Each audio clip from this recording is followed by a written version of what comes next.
사랑의 하나님 아버지, 모든 상황 가운데서 나를 보호하시고 인도하시는 주님 참 감사합니다. 변함없으시고 동일하게 은혜 베푸시며 사랑한다 말씀하시는 주님 앞에서 우리는 예배에 소홀해지고 말씀에 무뎌지고 주님을 외면하며 살고 있지는 않은지요. 같이 모여 예배드리는 것이 힘들어도 그리스도의 몸으로 나를 자녀 삼으신 내가 교회임을 알고 내가 있는 그곳에서 예배드리며 주님 앞으로 더욱 신실하고 진실하게 나아가는 우리들이 되길 기도합니다. 생각과 행동이 모두 만들어지는 우리 중고등부 친구들이 믿음의 친구들과 함께 더욱 주님을 의지하며 믿음을 쌓아가야 하는 시기에 홀로 예배를 드리려니 참 힘이 듭니다. 방해하는 것도 너무 많습니다. 주님 도와주시옵소서. 우리 친구들이 예배의 자리를 기억하며 말씀 앞으로 나아오게 하시고 주님 붙잡고 세상을 이겨나가는 이 시대의 믿음의 자녀들이 되어지길 간절히 소망합니다. 3월이면 새 학기가 시작합니다.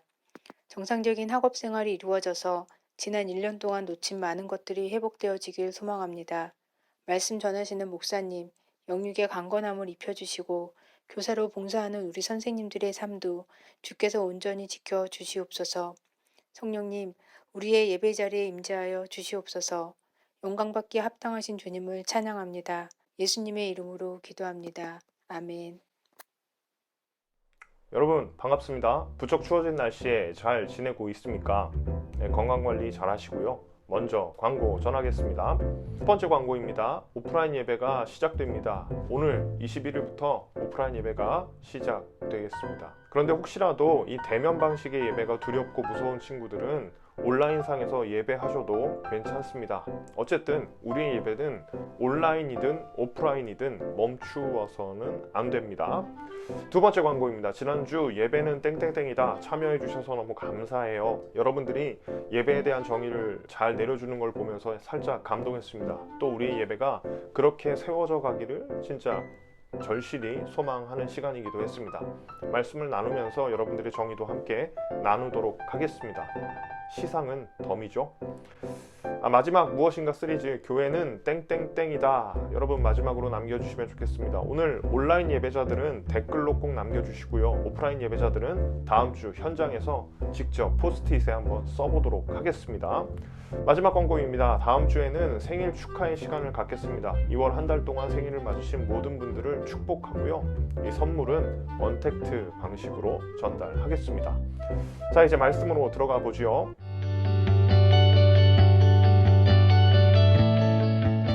오늘 말씀 봉독은 제가 해보겠습니다. 창세기 4장 1절로 8절까지 말씀입니다. 아담이 그의 아내 하와와 동침함에 하와가 임신하여 가인을 낳고 이르되 내가 여호와로 말미암아 등남하였다 하니라. 그가 또 가인의 아우 아벨을 낳았는데 아벨은 양치는 자였고 가인은 농사하는 자였더라. 세월이 지난 후에 가인은 땅의 소산으로 제물을 삼아 여호와께 드렸고 아벨은 자기도 양의 첫 새끼와 그 기름으로 드렸더니 여호와께서 아벨과 그의 제물은 받으셨으나 가인과 그의 제물은 받지 아니하신지라. 가인이 몹시 분하여 안색이 변하니 여호와께서 가인에게 이르시되 내가 분하여 하면 어찌 됨이며 안색이 변함은 어찌 됨이냐. 내가 선을 행하면 어찌 낯을 들지 못하겠느냐. 선을 행하지 아니하면 죄가 문에 엎드려 있느니라. 죄가 너를 원하나 너는 죄를 다스릴지니라. 가인이 그의 아우 아벨에게 말하고 그들이 들에 있을 때에 가인이 그의 아우 아벨을 쳐 죽이니라. 아멘. 오늘은 예배라는 주제에 맞춰서 우리가 함께 말씀을 나누려고 합니다. 사실 오늘 말씀은 제가 구리중앙교회에서 창세기를 나누는 중에 한번 나눴던 내용이기도 합니다. 죄에 대한 정의를 내리기 위해서 가장 처음 저질러진 죄를 살펴보는 것이 중요한 것처럼 이 예배에 대한 정의를 내리기 위해서도 가장 첫 예배 혹은 첫 제사를 살펴보는 것은 중요할 겁니다. 최초의 제사라고 할 수 있는 이 가인과 아벨의 제사를 통해서 함께 예배의 정의를 내려봅시다. 우선 지난주에 여러분들이 댓글을 통해 달아주신 예배에 대한 정의를 좀 소개하겠습니다. 가장 먼저 비유적으로 이야기한 친구들이 있었어요. 예배란 하나님과 하는 데이트다. 이 방원혁 학생이 이렇게 정의 내려주었습니다. 데이트의 주된 목적은 만남에 있죠. 아마도 회장님은 하나님을 만나는 시간으로 이 정의를 내린 것 같습니다. 예배란 나를 빛내주는 아주 밝은 빛이다. 하은이가 이렇게 정의를 내렸어요. 빛은 우리를 밝혀주는 역할을 하지요. 그런 의미에서 우리의 어두운 부분이 드러나기도 하고요. 깨끗하게 되기도 하는 그런 의미가 있지요. 예배란 등불과 같은 것입니다. 서균입니다. 이 서균이는 등불이라는 표현을 했습니다. 이 쉽게 정의하기 힘들다고 하면서 정의를 내렸는데 읽어보면 쉽지 않은 표현입니다. 두 번째 카테고리는요, 행동의 이미지를 가지고 있습니다. 이 행동의 이미지를 좀 소개해 드릴게요. 예배란 각각의 자리에서 하나님을 찬양하고 하나님에 대해 나누고 기도하는 것이다. 해주가 이렇게 정의를 내렸어요. 우리의 행동에 의미를 부여하죠. 나눔과 기도 그리고 찬양 이런 것들로 정의를 내립니다. 즉, 이 예배에 참여하는 예배자의 모습에 아마도 깊이 주안점을 둔 것 같아요. 예배란 하나님과 가까워지는 것이다. 서구가 이런 표현을 했습니다. 하나님께 나아가는 우리의 행동 양식에 의미를 부여한 것 같습니다. 그런 의미에서 우리는 이 예배가 우리의 참여가 필요한 의식이라는 것을 깨닫게 됩니다. 세 번째 카테고리는요, 가장 많은 친구들이 시간이라고 하는 이미지를 사용해서 예배를 표현했습니다. 한번 보십시오. 예배란 하나님과 가까워지고 이야기하는 시간이다. 주애가 이렇게 표현했고요. 예배란 내 마음을 내려놓고 하나님 앞에 순종함으로 나아가는 시간이다. 우주가 이렇게 표현했습니다. 예배란 하나님께 마음을 드리는 시간이다. 홍하연 학생이, 또 예배란 하나님의 말씀을 듣는 시간이다. 성현이가, 또 예배란 하나님께 자신을 맡기는 시간이다. 윤모가, 또 예배란 하나님께 순종하는 시간이다. 예인이가 이렇게 표현했습니다. 이 또 소통이라는 정의를 내려준 친구도 있었어요. 예배란 하나님과의 소통이다. 조성현 학생이 보내주었습니다. 이상의 내용들의 공통점은 시간의 포인트가 있습니다. 즉, 예배에 반드시 시간이 들어가야 한다는 의미를 가지고 있습니다. 여러분들 너무 바쁘면 기도하기 어렵죠? 마찬가지로 너무 바쁘면 예배하기도 어렵습니다. 예배는 하나님과 더불어 보내는 시간을 나타내는 표현일 수 있습니다. 이 모든 표현들 중에서 가장 우수한 학생의 댓글 하나 더 소개하겠습니다. 이 중1반의 혜은이가 코로나 상황 속에 있는 우리의 예배를 잘 저격하면서 훌륭하게 표현했어요. 예배란 단순히 시청하는 것이 아닌 같은 하나님의 자녀들과 하나님의 말씀을 나누며 하나님께 다가가는 것이다. 이 표현 읽으면서 이 야무지다 하는 느낌을 많이 받았어요. 그렇습니다. 여러분들이 예배에 대해서 정의를 잘 내려준 것처럼 우리의 예배가 그렇게 지어져 가기를 소망합니다. 오늘은 이 창세기의 말씀을 통해서 온전한 예배가 가지고 있는 특징 함께 살펴보겠습니다. 오늘 본문은 제사를 드리는 두 명의 인물을 그리고 있습니다. 비극적인 것은 이 제사 후에 최초의 살인사건이 일어난다는 것입니다. 예배 후에 살인사건이라니 이상하죠. 우리는 이 살인사건이 벌어진 원인에 대해서 좀 살펴보려고 합니다. 옛날에 가인과 아벨이라는 두 형제가 살았습니다. 가인은 농사를 짓는 사람이었고요. 아벨은 양을 기르는 사람이었죠. 이 두 사람이 각기 하나님께 제사를 드렸습니다. 당연히 농사를 짓는 가인은 땅의 소산인 곡식으로 하나님께 제사를 드렸고요. 양을 치는 자였던 아벨은 새끼 양을 하나님께 드렸습니다. 그런데 하나님은 이 둘 중에 누구의 제사를 받으셨죠? 아벨의 제사만 받으십니다. 우리는 질문해야 합니다. 왜 하나님은 아벨의 제사만 받으셨을까요? 우리는 이 두 제사의 차이점을 좀 살펴볼 필요가 있겠습니다. 일단 가인과 아벨의 제사에는 제물이라고 하는 중대한 차이가 있습니다. 3절과 4절 읽어보겠습니다. 세월이 지난 후에 가인은 땅의 소산으로 제물을 삼아 여호와께 드렸고 아벨은 자기도 양의 첫 새끼와 그 기름으로 드렸더니 여호와께서 아벨과 그의 제물은 받으셨으나. 우리가 본문의 근거에서 한번 찾아본다면 가인은 땅의 소산으로 제물을 하나님께 드렸고 아벨은 양의 새끼로 드렸습니다. 그런데 하나님께서 양은 받으시고 곡식은 받지 않으셨죠. 그러면 하나님은 육식을 더 좋아하는 것일까요? 이렇게 해석하기는 좀 어려울 것 같습니다. 4절을 자세히 읽어보면 아벨과 가인의 제물을 드리는 자세에서 약간의 차이가 존재합니다. 4절 다시 읽어보겠습니다. 아벨은 자기도 양의 첫 번째 새끼와 그 기름으로 드렸다 이렇게 표현하고 있네요. 아벨이 드린 제물은 양의 첫 번째 새끼였습니다. 그런데 가인에게는 그러한 표현이 등장하지 않네요. 그렇죠? 이것이 하나님께서 받으시는 예배를 정의 내리는 첫 번째 의미가 될 수 있어요. 아벨은 제사하면서 능동적으로 제물을 구별하고 있다는 것입니다. 우리가 아까 예배를 정의 내리면서 시간으로 정의 내린 친구들이 굉장히 많았습니다. 우리에게 허락된 그 수많은 시간들, 하루라면 24시간 중에서 일부를 떼서 하나님 앞에 드리는 것, 그것을 구별해 내는 것, 이것이 중요함을 의미한다고 할 수 있지 않을까요? 사랑하는 중고등부 여러분, 당신은 이 예배를 위해서 무엇을 구별하고 있습니까? 몸만 이곳에 와 있다고 예배하는 것이 아닙니다. 그 정도 예배는 가인도 이미 했잖아요. 여러분들이 24시간 붙잡고 있는 휴대폰을 잘 구별해서 내려놓거나 아니면 온라인 예배로 이 휴대폰을 구별하는 것, 학원을 가야 하는 시간도 잠시 내려놓는 것, 그것이 구별하는 예배의 자세가 될 수 있을 것입니다. 그런가 하면 신약에서는 이 예배를 조망하는 부분이 있어요. 아벨의 제사를 조망하는 부분이 있다는 얘기입니다. 히브리서 말씀 함께 찾아서 읽어보면 좋을 것 같아요. 히브리서 11장 4절입니다. 믿음으로 아벨은 가인보다 더 나은 제사를 하나님께 드림으로 의로운 자라 하시는 증거를 얻었으니 하나님이 그 예문에 대하여 증언하심이라. 그가 죽었으나 그 믿음으로써 지금도 말하느니라. 우리가 흔히 히브리서 11장을 믿음장이라고 부릅니다. 이 정도는 외우는 게 참 좋습니다. 믿음에 대한 이야기를 하면서 히브리서 기자는 아벨의 제사가 믿음을 가지고 드린 예배라고 이미 정의를 내렸습니다. 제가 정의를 내렸다면 신빙성이 떨어지지요. 그런데 성경의 기자가 구약을 해석한 대목이기 때문에 이것은 하나님의 말씀입니다. 성경 해석의 제1원칙, 성경이 성경을 해석하게 하라. 히브리서 기자는 아벨의 제사가 하나님께 받아들여진 이유에 대해서 아벨이 믿음을 가지고 제사를 했다는 것을 강조합니다. 반대로 이야기한다면 가인은 믿음이 없이 제사를 했다는 의미죠. 그렇다면 우리는 이런 해석이 가능합니다. 믿음이 없어도 예배할 수 있다는 거예요? 없다는 거예요? 있다는 거예요. 다만 받아들여지지 않는다는 겁니다. 믿음이 없어도 우리는 충분히 이 자리에서 예배하는 척 할 수 있습니다. 특히 요즘처럼 온라인에서 예배를 해야 하는 경우는 더욱 그래요. 우리는 온라인이라고 하는 편리성 그리고 익명성에 숨어서 얼마든지 이 예배한 듯 예배하지 않은 예배 같은 예배를 드릴 수 있는 것은 아닐까요? 그런 의미에서 올바른 예배의 두 번째 정의는요, 바로 믿음으로 드리는 예배라고 할 수 있습니다.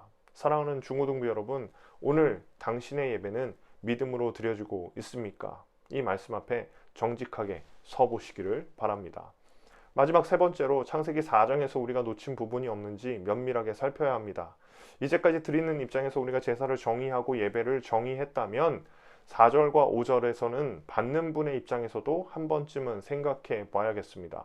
아벨은 자기도 양의 첫 새끼와 그 기름으로 드렸더니 여호와께서 아벨과 그의 제물은 받으셨으나 가인과 그의 제물은 받지 아니하신지라. 아벨과 가인이 드린 것은 양의 새끼, 곡식 단이었죠. 그런데 하나님이 받으시는 것은 두 가지네요. 뭘까요? 하나님께서는 아벨과 그의 제물을 받으셨습니다. 또 가인과 그의 제물은 받지 않으셨습니다. 그러니까 하나님은 제물 앞에 있는 사람을 먼저 받으신다는 의미로 받아들일 수 있겠습니다.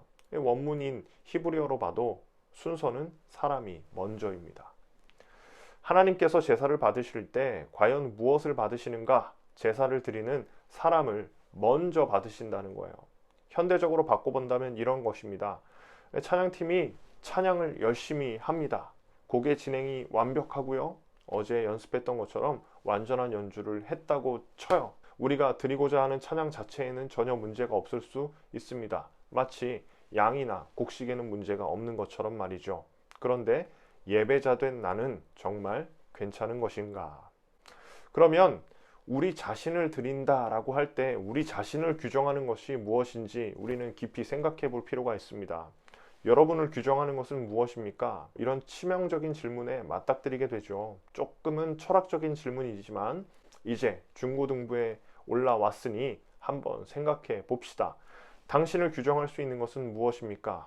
더러는 학교 성적이라고 말할 수도 있을지 모르겠습니다. 여러분들의 재정 상태가 여러분들을 말해준다고 말할 수 있을지 모릅니다. 선생님들 같은 경우에는 직업이나 나의 학교가 우리 자신을 말해주는 것일까? 이렇게 생각할 수도 있을 것 같아요. 저는 목사입니다. 제 직업이 저를 다 말해줄까요? 요즘 시대에 진짜 목사가 엄청나게 욕먹는 시대 아니겠어요?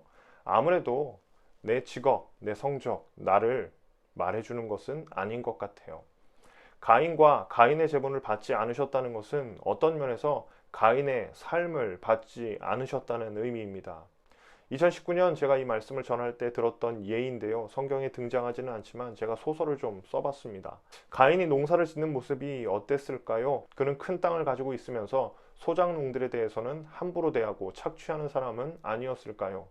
그가 첫 해에 많은 소산을 남기기는 했지만 그가 농사를 짓는 방식이 전혀 하나님이 받으실 만한 그런 삶이 아닌 것은 아니었을까? 이 말을 우리식으로 바꿔 설명하면 단순히 지금 이 자리에서 예배하는 당신의 모습이 아니라 지난 한 주간 당신이 살았던 바로 그 삶을 이 주일날 하나님께서 먼저 받으신다는 겁니다. 제가 좋아하는 기독교인 작가 중에 A.W. 토저라는 분이 있어요. 이 토저의 저서 중에서 예배인가 쇼인가 라는 책이 있습니다. 여기서 토저 목사님은 믿음의 후배들에게 이렇게 도전을 합니다. 일주일 중에 단 하루라도 예배하지 않는 것은 주일에 예배하지 않는 사람과 똑같다.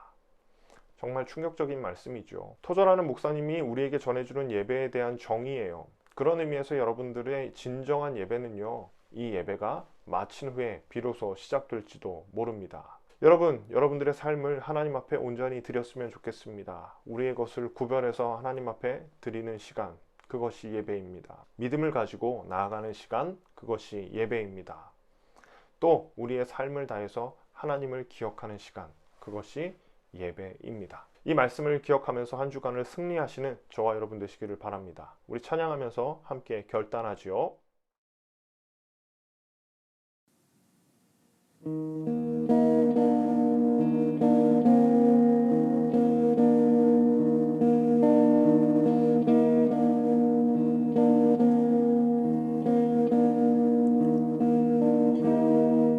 찬양의 열기 모두 끝나면 주 앞에 나와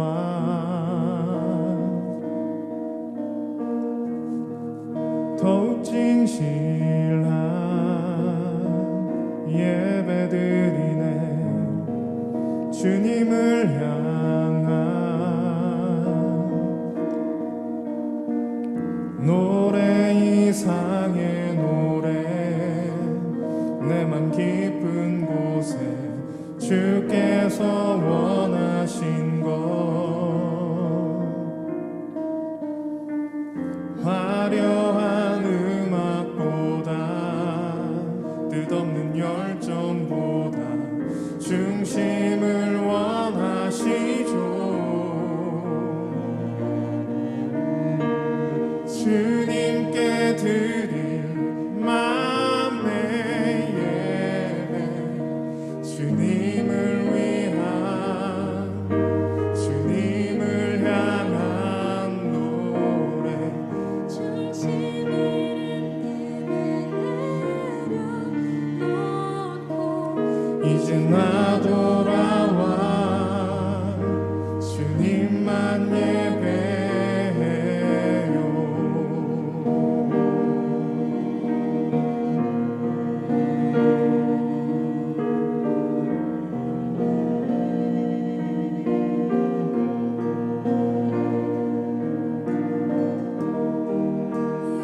영원하신 와 표현치 못한 주님의 존귀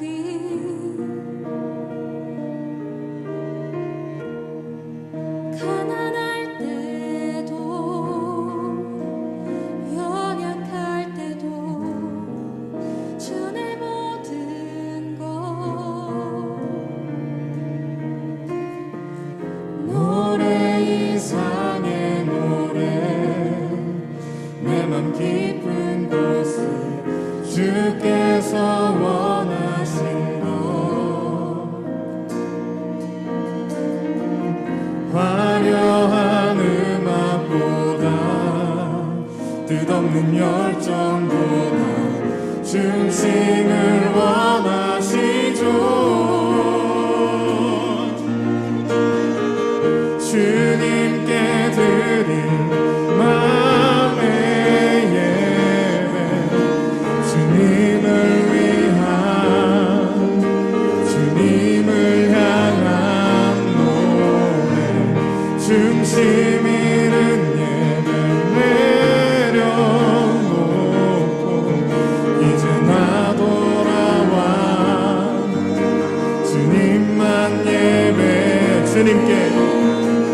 주님께 드릴 마음의 예배 주님을 위한 주님을 향한 중심 잃은 내려놓고 이제 나 돌아와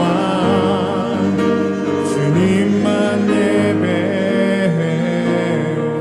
주님께 드릴 마음의 예배 주님을 위한 주님을 향한 노래 중심 잃은 예배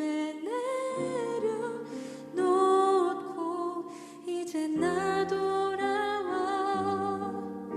주님만 예배해요.